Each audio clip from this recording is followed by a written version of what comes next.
Seymour wasn't the only one watching the ocean anymore. As strangers searched for the mysterious creatures, Seymour began uncovering secrets that had been hidden beneath the sea for generations. Episode 3. The sea was quiet.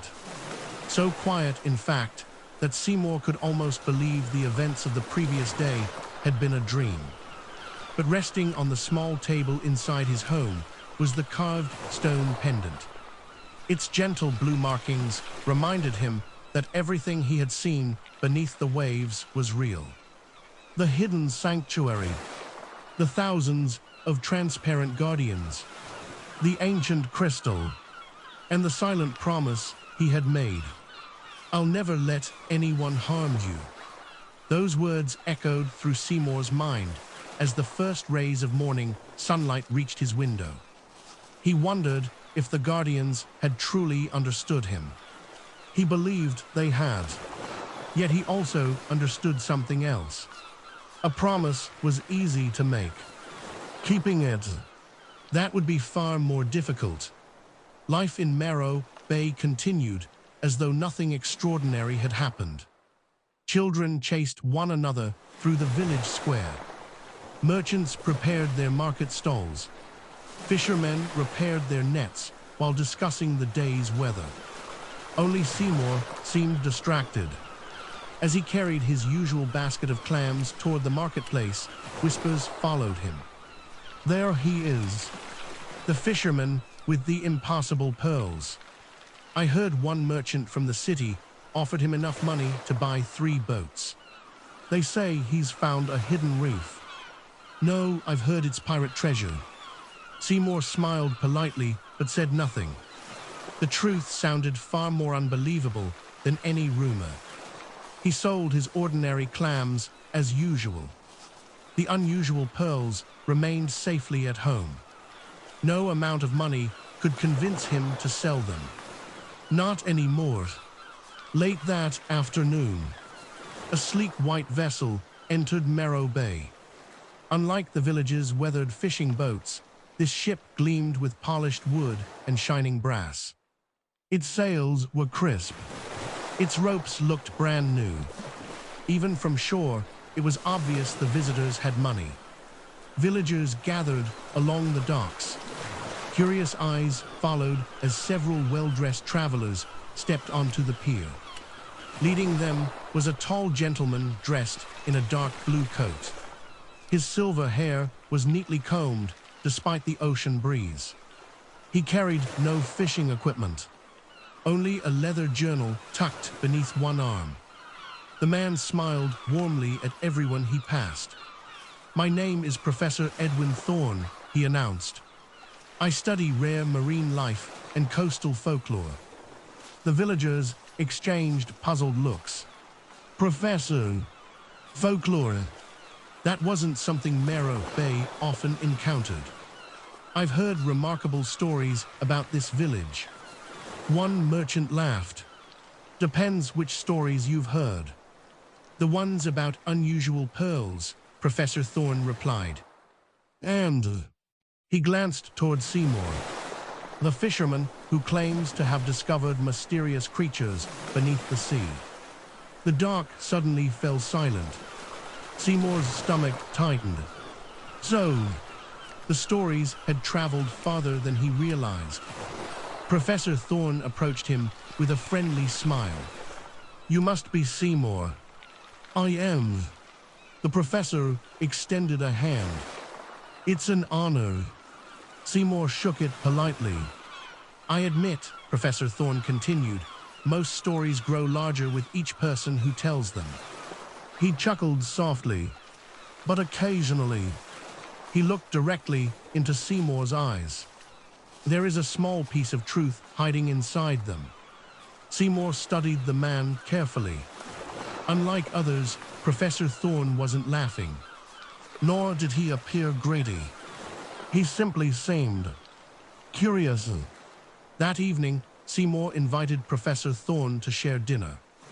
The village inn served warm bread, fresh vegetables, chowder, and grilled fish caught earlier that morning. As they ate, the professor listened far more than he spoke. Seymour intentionally avoided mentioning the sanctuary, or the crystal, or the thousands of guardians. Instead, he simply described what he had already told the villagers. The creatures are transparent. They seem peaceful. They've given me clams. They dance. Professor Thorne nodded thoughtfully. Did they ever threaten you? Never. Did they flee immediately upon seeing you? No. They approached first. Professor Thorne rested his chin in one hand. Interesting. Why? Most wild creatures avoid unfamiliar humans.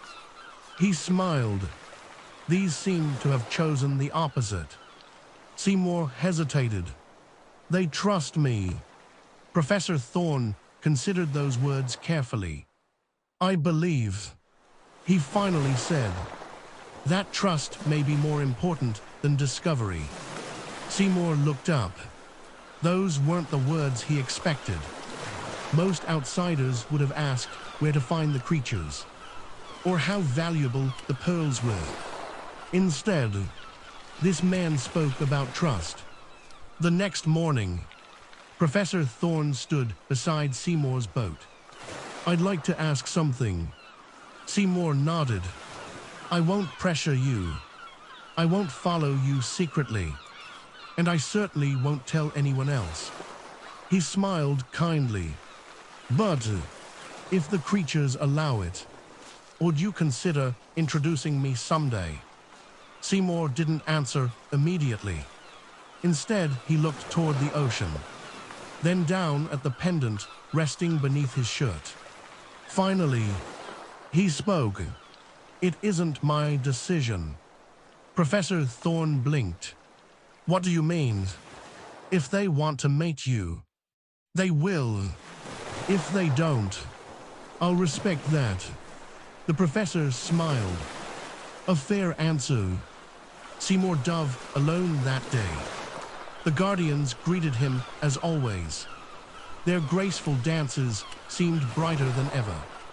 Young guardians zigzagged happily around him while the adults circled nearby.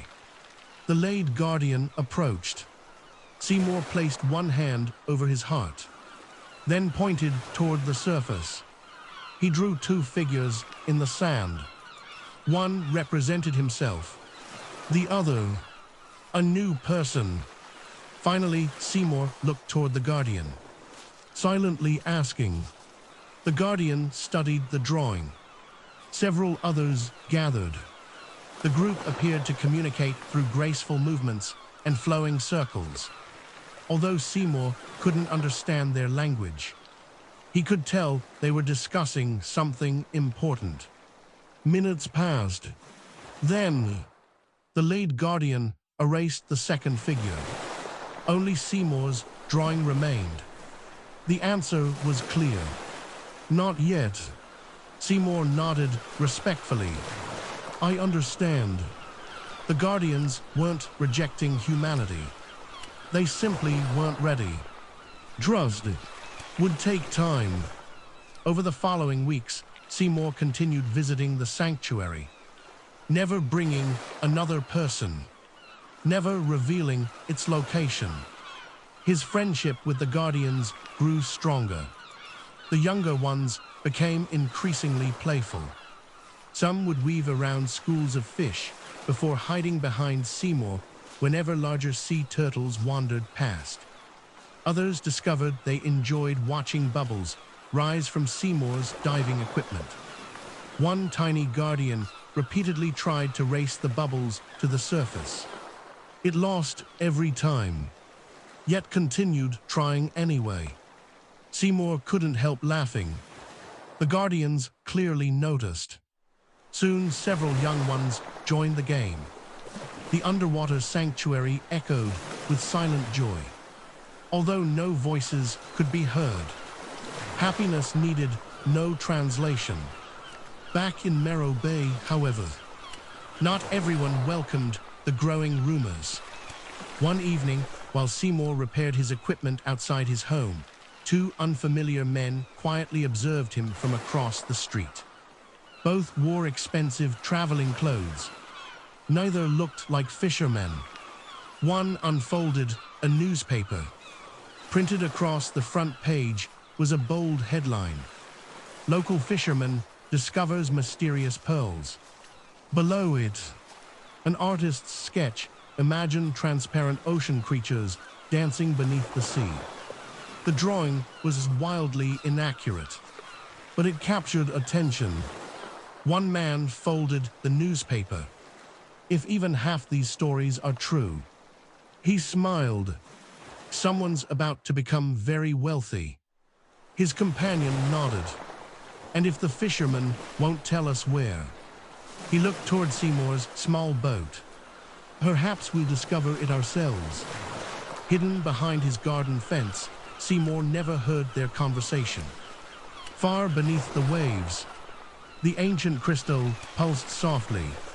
The lead guardian slowly lifted its gaze toward the distant surface. Something had changed. The ocean currents carried unfamiliar vibrations. Unfamiliar boats. Unfamiliar intentions. The guardians gathered silently around the crystal. For the first time since Seymour had met them, their graceful dances stopped. Not because they feared what was coming, but because they recognized it. Long ago, they had witnessed curiosity become greed, and history was beginning to repeat itself. Yet this time, they were no longer alone. They had Seymour, and Seymour intended to keep the promise he had made beneath the ancient sea. No matter what awaited them. Morning arrived beneath a sky of soft gray clouds. The sea looked peaceful. Gentle waves rolled toward the shore, carrying the familiar scent of salt through the village of Marrow Bay. To everyone else, it was another ordinary day. To Seymour, it felt like the beginning of something important. Ever since the strangers had arrived from the mainland, an uneasy feeling had settled in his heart. They hadn't threatened anyone. They hadn't caused trouble. But there had been a look in their eyes whenever they spoke about the mysterious pearls. It wasn't wonder. It wasn't admiration. It was ambition. And Seymour knew ambition could sometimes become more dangerous than anger. Satisfied that no one had discovered the Guardian's true home, Seymour quietly sailed toward the sanctuary using a winding route known only to experienced local fishermen. As soon as Seymour entered the hidden waters, something felt different.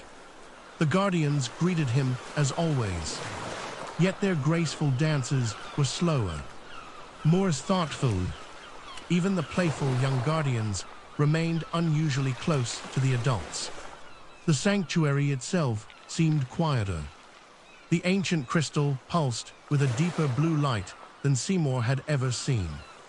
The lead guardian approached immediately. Its movements were calm, purposeful. It gently circled Seymour once before gliding toward the crystal. Seymour followed. As he approached the glowing stone, the pendant around his neck began shining once again. Its blue light matched the rhythm of the crystal. Pulse, pause, pulse, pause. The two lights slowly synchronized until they glowed together. The Guardians gathered around in silence. Thousands of transparent figures surrounded the crystal, waiting, watching. Then, the crystal brightened. Not suddenly, gradually, like the slow rising of the morning sun. The light expanded outward in gentle waves. As it reached Seymour, the world around him disappeared. He was no longer standing inside the sanctuary. Instead, he floated within a memory, an ancient memory. The water around him was impossibly clear. Massive sea creatures peacefully swam through underwater forests, unlike anything found today. Towering coral towers stretched hundreds of feet toward the surface. The sanctuary looked brand new. Its stone pillars shone brilliantly. Hundreds of guardians moved freely across the open sea. There were no hidden entrances, no sealed gateways, no fear. Children of the guardians played among glowing coral gardens, while the elders drifted peacefully through fields of sea flowers. The ocean felt alive, balanced, complete. Then, the vision changed. More humans appeared. Not fishermen, explorers, scientists, collectors, treasure hunters. Some admired the guardians from a respectful distance. Others did not. Large nets descended into the sea. Bright lights disturbed the peaceful waters. Heavy cages were lowered from enormous ships. The guardians fled. The ocean itself seemed to darken. One by one, ancient sanctuaries closed their gates. Some were abandoned forever. Others vanished beneath shifting sands. Eventually, only one sanctuary remained. The one Seymour now stood within. The final refuge. The final home. The vision slowly faded. When Seymour opened his eyes, the late guardian was waiting. Although no words were spoken, Seymour understood. The crystal hadn't shown him history. It had shown him responsibility. These guardians weren't hiding because they disliked humans.